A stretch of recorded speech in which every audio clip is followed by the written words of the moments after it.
சொந்த வீடு வாங்குனதுனால நடந்த மன உளைச்சல் இருக்குல்ல, அது என்னன்னு சொல்லுங்க? எங்க சைடுல உள்ள சொந்த பந்தங்கள் எல்லாருமே வீடு வச்சிருக்காங்க சார். எங்களுக்கு மட்டும்தான் வீடு இல்ல.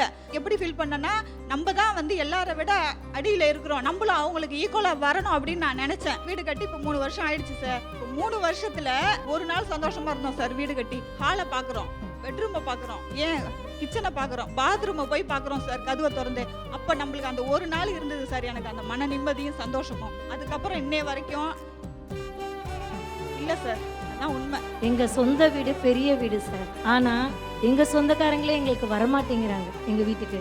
ஏன்னா பெரிய பணக்காரங்களா இருக்காங்கன்னு சொல்லி ரொம்ப தவிர்த்துக்கிறாங்க. அதனால நாங்க இப்ப வாடகை வீட்டுக்கு போயிருக்கோம். என் குழந்தை வந்து அந்த வாடகை வீட்டுல என்ன கஷ்டப்படுறாங்கன்றது தெரிஞ்சுக்கணும். அந்த இஎம்ஐ எல்லாத்தையுமே அவங்க புரிஞ்சுக்கணும். அடிமட்ட மனிதர்களோட லைஃபை தெரிஞ்சுக்கணும். அதுக்காக நாங்கள் வாடகை வீட்டுக்கு போயிருக்கோம் சார். அவங்கவுங்க சொந்த வீடு வாங்கி வெவ்வேறு பிரச்சனைகள் இருக்கீங்க.